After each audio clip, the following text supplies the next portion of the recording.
सीमा के पिताजी सब्जी बेचते थे। उनकी तबीयत अक्सर खराब रहा करती थी। इस कारण शाम के समय सीमा उनका काम संभाल लेती थी।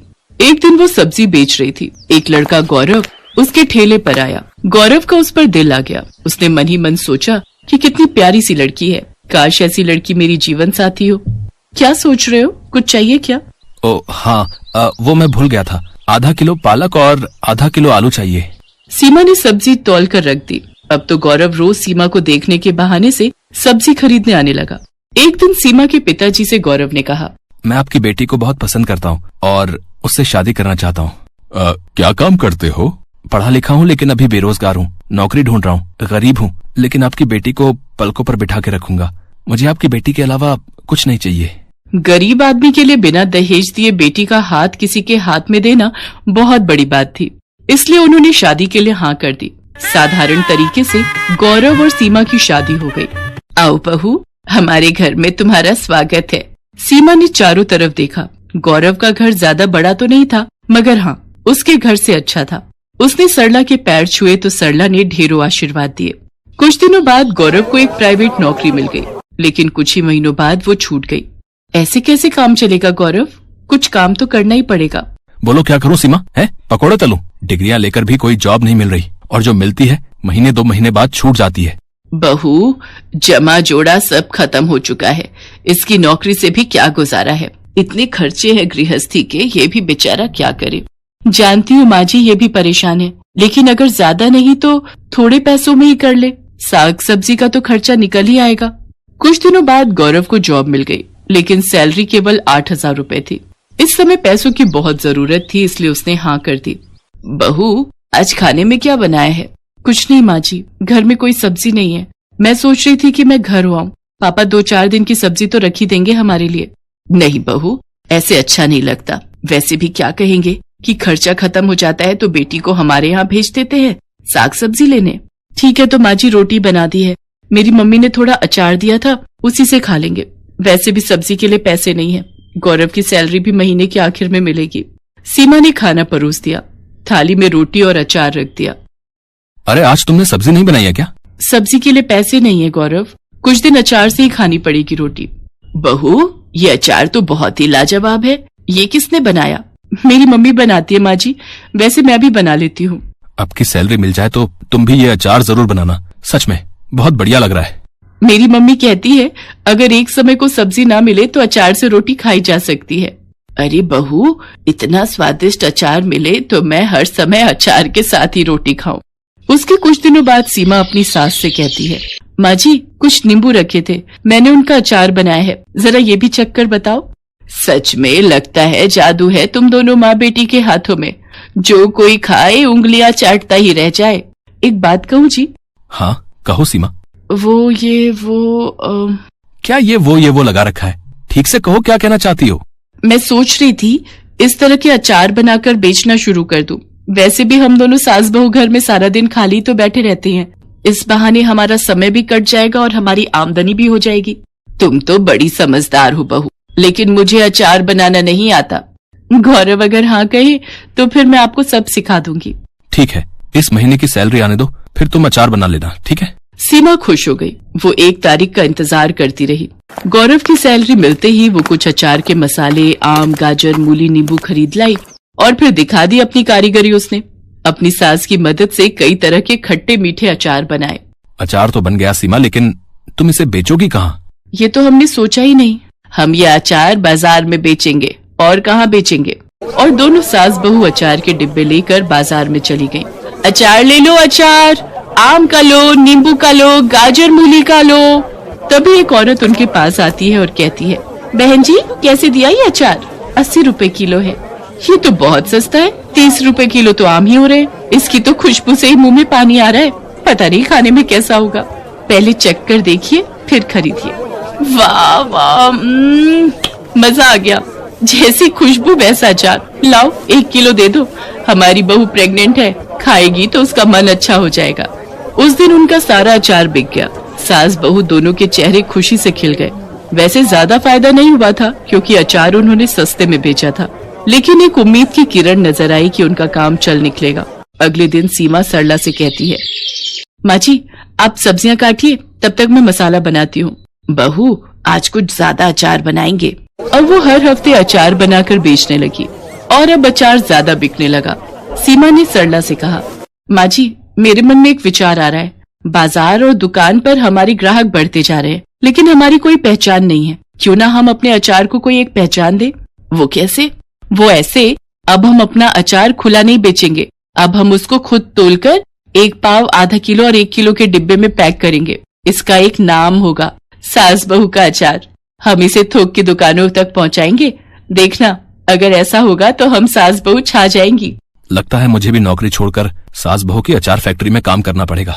ये विचार भी बुरा नहीं है। पहले दुकान, उसके बाद फैक्ट्री। वाह, हम लोग बहुत अमीर हो जाएंगे, है ना माँ जी? चलो चलो, सपने देखना छोड़ो और अब काम पर लग जाओ, तभी सपना सच होगा। सुना है तुम दोनों बहुत अच्छा अचार बनाती हो, क्या हमें भी सिखा दोगी? हाँ सरिता, बिल्कुल सिखा देंगे। हमने अपनी दुकान खोली है जिसका नाम रखा है सास बहू का अचार। तुम अपने साथ और लड़कियां और बहुओं को भी ले आना। इसी बहाने वो भी अचार बनाना सीख लेंगी और हमारे यहाँ पैकिंग का काम कर लेंगी। इसके बदले हम उन्हें पैसे देंगे। अच्छा, फिर तो मैं कल ही 8-10 लड़कियों का इंतजाम करती हूँ। अगर मेहनत सच्ची हो तो दिन बदलने में समय नहीं लगता। सास बहू अचार की दुकान एक छोटी सी फैक्ट्री में बदल गई। गौरव ने अपनी जॉब छोड़ दी। अब वो अपनी गाड़ी से मार्केट में अचार सप्लाई करने लगा। माँ, मैं तो हिम्मत हार गया था, लेकिन तुम और सीमा अचार के बिजनेस को इतनी ऊंचाइयों पर ले जाओगी, मैंने तो कभी सोचा भी नहीं था।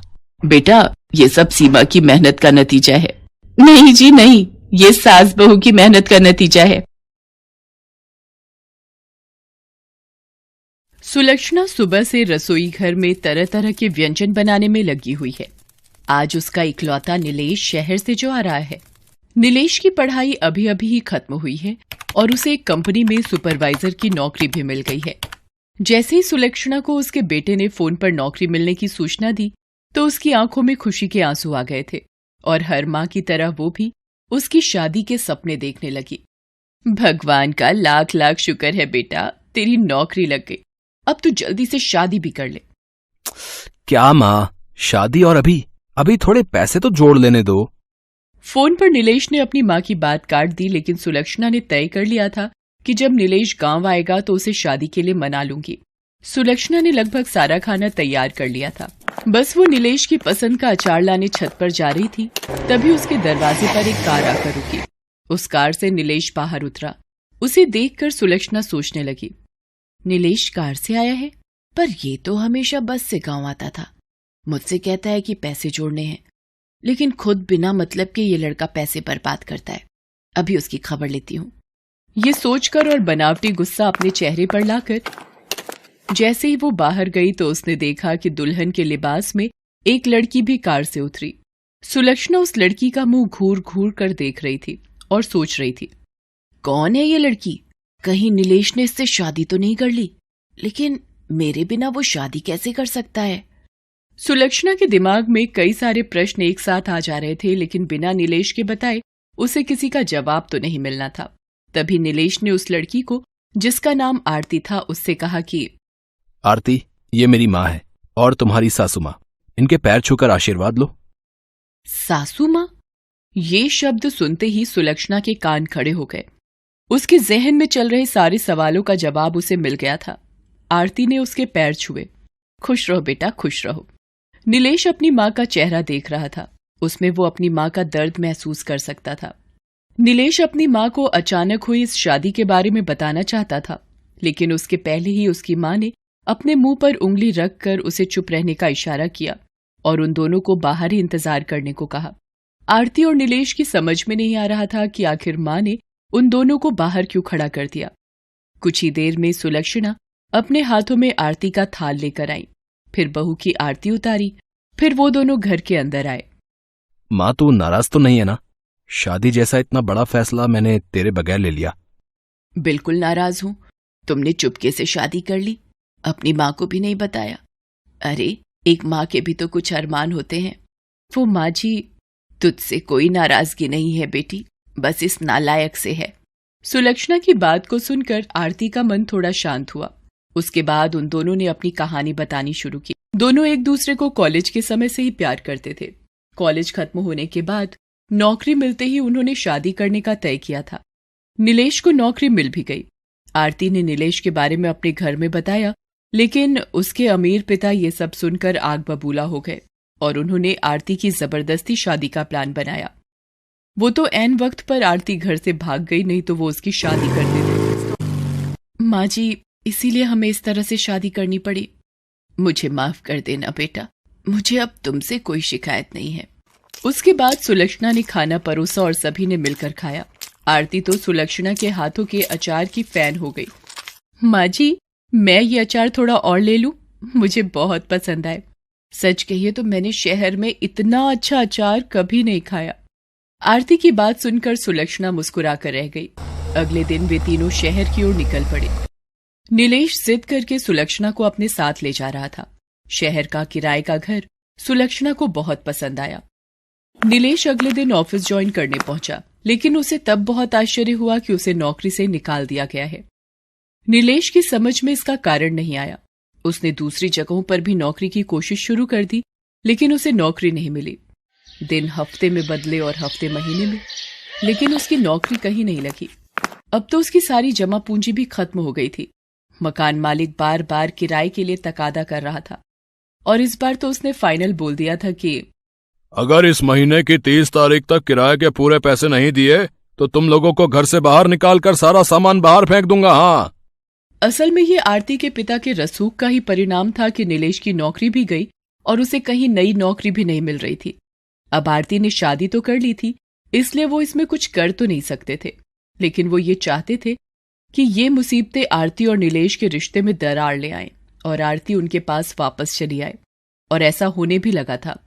नौकरी न मिलने के कारण नीलेश परेशान रहने लगा था और इसी परेशानी में वो आरती को जली कटी सुना देता। एक दिन तो वो शराब पीकर घर आया। जब सुलक्षणा और आरती ने इसका विरोध किया तो अब इंसान अपनी मर्जी से थोड़ा एंजॉय भी नहीं कर सकता है। हद है ये तो। मुझे ऐसी गुलामी पसंद नहीं है। ना तो आरती ने नीलेश की बात का कोई जवाब दिया और ना ही सुलक्षणा ने, क्योंकि उन्हें पता था कि नीलेश इस समय बहुत परेशान है। लेकिन एक दिन बातों बातों में आरती ने सुलक्षणा से कहा कि माँ जी, नीलेश को नौकरी नहीं मिल रही है, क्यों ना हम कुछ अपना ही काम शुरू करें। अपना? लेकिन अपना क्या? माँ जी, मुझे याद है जब मैं पहली बार आपके घर गई थी तो आपने मुझे अपने हाथ का बना अचार खिलाया था, जिसकी तारीफ करते मैं नहीं थक रही थी। क्यों ना हम वो काम शुरू करें। अगले दिन उन दोनों ने ये आइडिया नीलेश को भी दिया, लेकिन नीलेश ने उसमें कोई इंटरेस्ट नहीं दिखाया। आरती की माँ के पास बहुत पुरानी पायल पड़ी थी। उसने वो पायल बेच दी और अचार के लिए जरूरी सामान खरीद लाई।